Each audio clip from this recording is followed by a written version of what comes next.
ओम शांति।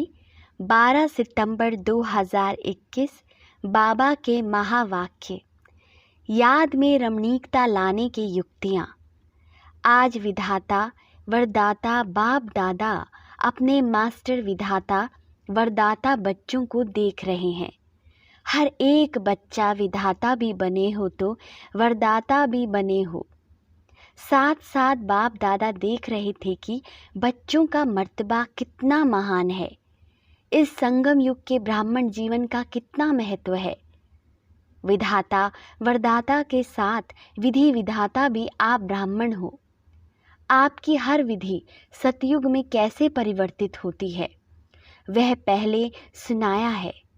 इस समय के हर कर्म की विधि भविष्य में चलती ही है, लेकिन द्वापर के बाद भी भक्ति मार्ग में इस समय के श्रेष्ठ कर्मों की विधि भक्ति मार्ग की विधि बन जाती है। तो पूज्य रूप में भी इस समय की विधि जीवन के श्रेष्ठ विधान के रूप में चलती है, और पुजारी मार्ग अर्थात भक्ति मार्ग में भी आपकी हर विधि नीति व रीति में चलती आती है। तो विधाता वरदाता और विधि विधाता भी हो। आपके मूल सिद्धांत सिद्धि प्राप्ति होने के साधन बन जाते हैं। जैसे मूल सिद्धांत बाप एक है, धर्म आत्माएं महान आत्माएं अनेक हैं, लेकिन परम आत्मा एक है। इसी मूल सिद्धांत द्वारा आधा कल्प आप श्रेष्ठ आत्माओं को एक बाप के द्वारा प्राप्त हुआ वर्षा सिद्धि के रूप में प्राप्त होता है। प्रालब्ध मिलना अर्थात सिद्धि स्वरूप बनना, क्योंकि एक बाप है, बाकी महान आत्माएं व धर्म आत्माएं हैं। बाप नहीं है, भाई भाई हैं। वर्षा बाप से मिलता है, भाई से नहीं मिलता। तो इस मूल सिद्धांत द्वारा आधा कल्प आपको सिद्धि प्राप्त होती है, और भक्ति में भी गॉड इज वन। यही सिद्धांत सिद्धि प्राप्त करने का आधार बनता है। भक्ति का आदि आधार भी एक बाप के शिवलिंग रूप से आरंभ होता है, जिसको कहा जाता है अव्यभिचारी भक्ति। तो भक्ति मार्ग में भी इसी एक सिद्धांत द्वारा ही सिद्धि प्राप्त होती है कि बाप एक है। ऐसे जो भी आपके मूल सिद्धांत हैं, उस एक एक सिद्धांत द्वारा सिद्धि प्राप्त होती रहती है। जैसे इस जीवन का मूल सिद्धांत पवित्रता है। इस पवित्रता के सिद्धांत द्वारा आप आत्माओं को भविष्य में सिद्धि स्वरूप के रूप में लाइट का ताज सदा ही प्राप्त है, जिसका यादगार रूप डबल ताज दिखाते हैं। और भक्ति में भी जब भी यथार्थ और दिल से भक्ति करेंगे तो पवित्रता के सिद्धांत को मूल आधार समझेंगे, और समझते हैं कि सिवाय पवित्रता के भक्ति की सिद्धि प्राप्त नहीं हो सकती है। चाहे अल्पकाल के लिए जितना समय भक्ति करते हैं उतना समय ही पवित्रता को अपनाएं, लेकिन पवित्रता ही सिद्धि का साधन है। इस सिद्धांत को अपनाते अवश्य हैं। इसी प्रकार हर एक ज्ञान का सिद्धांत व धारणा का मूल सिद्धांत बुद्धि से सोचो कि हर एक सिद्धांत सिद्धि का साधन कैसे बनता है। यह मनन करने का काम दे रहे हैं। जैसे दृष्टांत सुनाया, इसी प्रकार से सोचना। तो आप विधि विधाता भी बनते हो, सिद्धिदाता भी बनते हो। इसलिए आज तक भी जिन भक्तों को जो जो सिद्धि चाहती है, वो भिन्न भिन्न देवताओं द्वारा भिन्न भिन्न सिद्धि प्राप्त करने के लिए उन्हीं देवता की पूजा करते हैं। तो सिद्धिदाता बाप द्वारा आप भी सिद्धिदाता बनते हो। ऐसा अपने को समझते हो ना। जिनको स्वयं सर्व सिद्धियां प्राप्त है, वही औरों को भी सिद्धि प्राप्त कराने के निमित्त बन सकते हैं। सिद्धि खराब चीज नहीं है, क्योंकि आपकी रिद्धि सिद्धि नहीं है। रिद्धि सिद्धि जो होती है वह अल्पकाल के लिए प्रभावशाली होती है, लेकिन आपकी यथार्थ विधि द्वारा सिद्धि है। ईश्वरीय विधि द्वारा जो सिद्धि प्राप्त होती है वह सिद्धि भी ईश्वरीय सिद्धि है। जैसे ईश्वर अविनाशी है, तो ईश्वरीय विधि और सिद्धि भी अविनाशी है। रिद्धि सिद्धि दिखाने वाले स्वयं भी अल्पज्ञ आत्मा हैं, उन्हीं की सिद्धि भी अल्पकाल की है, लेकिन आपकी सिद्धि सिद्धांत की विधि द्वारा सिद्धि है। इसलिए आधा कल्प स्वयं सिद्धि स्वरूप बनते हो और आधा कल्प आपके सिद्धांत द्वारा भक्त आत्माएं यथाशक्ति तथा फल की प्राप्ति व सिद्धि की प्राप्ति करते आते हैं, क्योंकि भक्ति की शक्ति भी समय प्रमाण कम होती आती है। सतो प्रधान भक्ति की शक्ति भक्त आत्माओं को सिद्धि की अनुभूति आजकल के भक्तों से ज्यादा कराती है। इस समय भी भक्ति तमो प्रधान भक्ति होने के कारण न यथार्थ सिद्धांत रहा है न सिद्धि रही है। तो इतना नशा रहता है कि हम कौन हैं। सदा इस श्रेष्ठ स्वमान की स्थिति की सीट पर सेट रहते हो। कितनी ऊंची सीट है। जब इस स्थिति की सीट पर स्थिर रहते हो तो बार बार अपसेट अस्थिर नहीं होंगे। यह पोजीशन है ना, कितना बड़ा पोजीशन है। विधि विधान सिद्धिदाता, तो जब इस पोजीशन में स्थित होंगे तो माया अपोजिशन नहीं करेगी, सदा ही सेफ रहेंगे।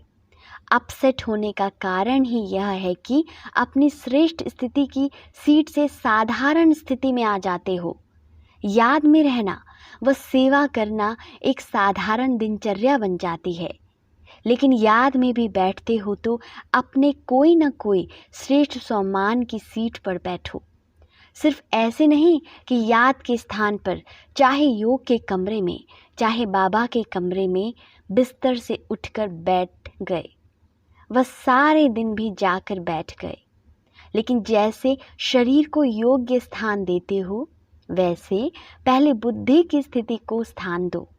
पहले यह चेक करो कि बुद्धि को स्थान ठीक दिया, तो ईश्वरीय नशा सीट से स्वतः ही आता है। आजकल भी कुर्सी का नशा कहते हैं ना। आपका तो श्रेष्ठ स्थिति का आसन है।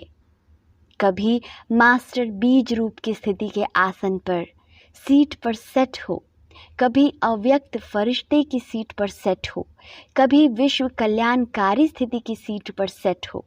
ऐसे हर रोज भिन्न भिन्न स्थिति के आसन पर व सीट पर सेट होकर बैठो। अगर किसी को भी सीट सेट नहीं होती है तो हलचल करते हैं ना, कभी ऐसा करेंगे कभी वैसा करेंगे, तो यह बुद्धि भी हलचल में तब आती है जब सीट पर सेट नहीं होते। जानते हो, सब हैं कि हम यह हैं। अगर अभी ये पूछे कि आप कौन हैं तो लंबी लिस्ट अच्छी निकल आएगी। लेकिन हर समय जो जानते हो वह अपने को मानो। सिर्फ जानो नहीं, मानो, क्योंकि जानने से सूक्ष्म में खुशी तो रहती है। हाँ, मैं यह हूँ, लेकिन मानने से शक्ति आती है और मानकर चलने से नशा रहता है। जैसे कोई भी पोजीशन वाले जब सीट पर सेट होते हैं तो खुशी होगी, लेकिन शक्ति नहीं होगी। तो जानते हो, लेकिन मान कर चलो और बार बार अपने से पूछो, चेक करो कि सीट पर सेट हूँ या साधारण स्थिति में नीचे आ गया। जो औरों को सिद्धि देने वाले हैं वह स्वयं हर संकल्प में, हर कर्म में सिद्धि स्वरूप अवश्य होंगे, दाता होंगे। सिद्धिदाता कभी यह सोच भी नहीं सकते कि जितना पुरुषार्थ करते हैं वह मेहनत करते हैं, इतनी सिद्धि दिखाई नहीं देती है। वह जितना याद में अभ्यास करते हैं उतनी सिद्धि नहीं अनुभव होती है। इससे सिद्ध है कि सीट पर सेट होने की विधि यथार्थ नहीं है, रमणीक ज्ञान है। रमणीक अनुभव स्वतः ही सुस्ती को भगा देता है।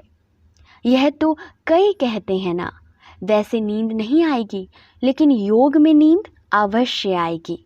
यह क्यों होता है? ऐसी बात नहीं कि थकावट है, लेकिन रमणीक रीति से और नेचुरल रूप से बुद्धि को सीट पर सेट नहीं करते हो। तो सिर्फ एक रूप से नहीं, लेकिन वैरायटी रूप से सेट करो। वही चीज़ अगर वैरायटी रूप में परिवर्तन कर यूज़ करते हैं तो दिल खुश होती है। चाहे बढ़िया चीज़ हो, लेकिन अगर एक ही चीज़ बार बार खाते रहो, देखते रहो तो क्या होगा? ऐसे बीज रूप बनो, लेकिन कभी लाइट हाउस के रूप में, कभी माइट हाउस के रूप में, कभी वृक्ष के ऊपर बीज के रूप में, कभी सृष्टि चक्र के ऊपर टॉप पर खड़े होकर सभी को शक्ति दो। जो भिन्न भिन्न टाइटल मिलते हैं वह रोज़ भिन्न भिन्न टाइटल का अनुभव करो। कभी नूरे रत्न बन बाप के नयनों में समाया हूँ, इस स्वरूप की अनुभूति करो।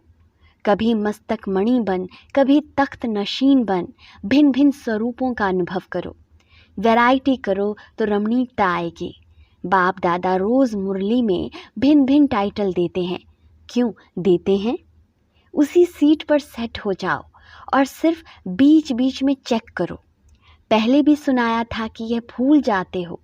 6 घंटे 8 घंटे बीत जाते हैं, फिर सोचते हो, इसलिए उदास हो जाते हो कि आधा दिन तो चला गया। नेचुरल अभ्यास हो जाए, तब ही विधि विधाता व सिद्धिदाता बन विश्व की आत्माओं का कल्याण कर सकेंगे। समझा? अच्छा, आज मधुबन वालों का दिन है। डबल विदेशी अपने समय का चांस दे रहे हैं, क्योंकि मधुबन निवासियों को देखकर खुश होते हैं। मधुबन वाले कहते हैं महिमा नहीं करो।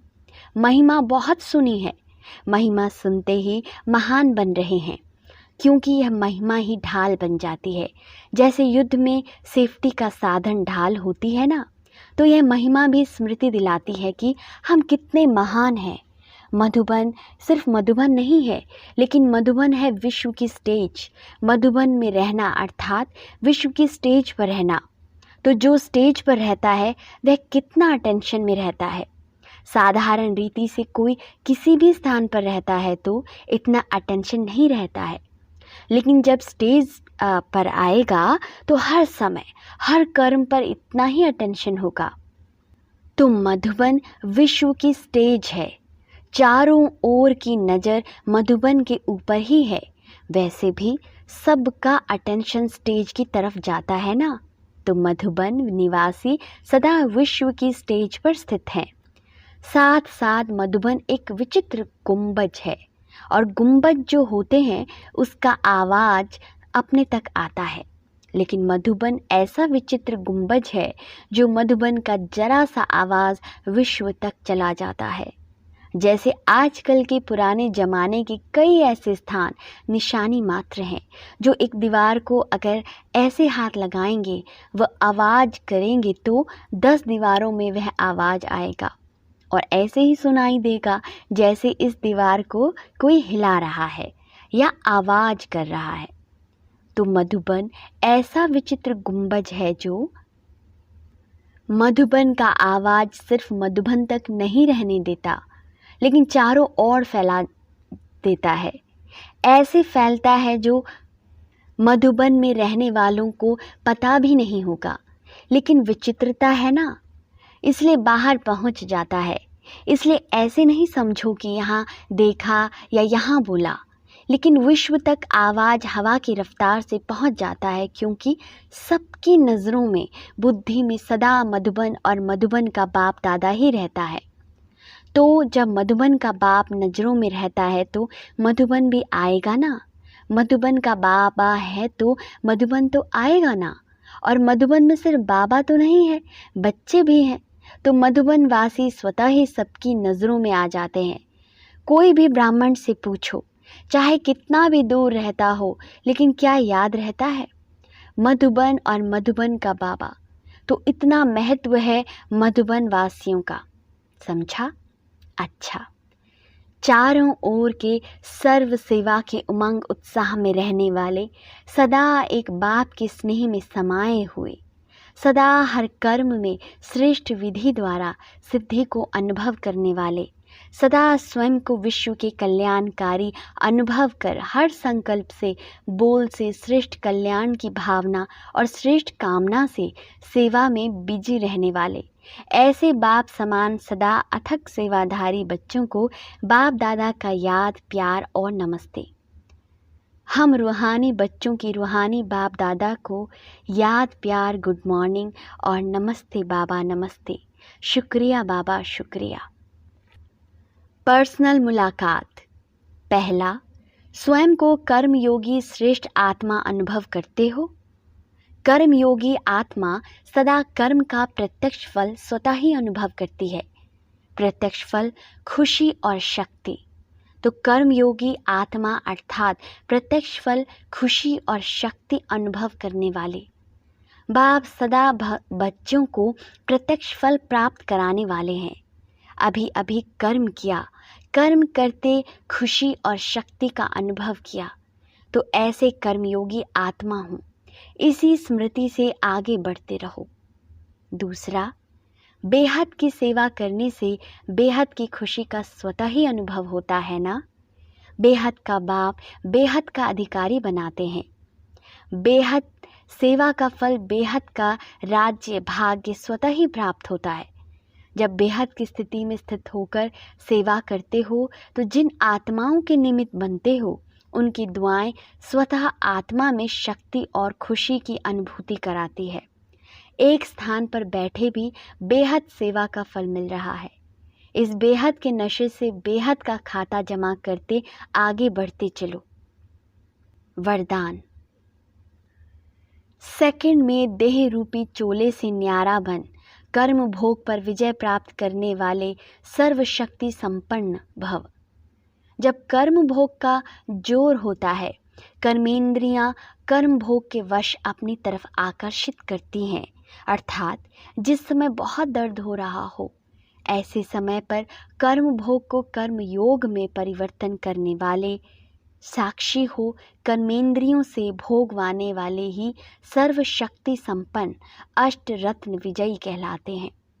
इसके लिए बहुत समय का देह रूपी चोले से न्यारा बनने का अभ्यास हो।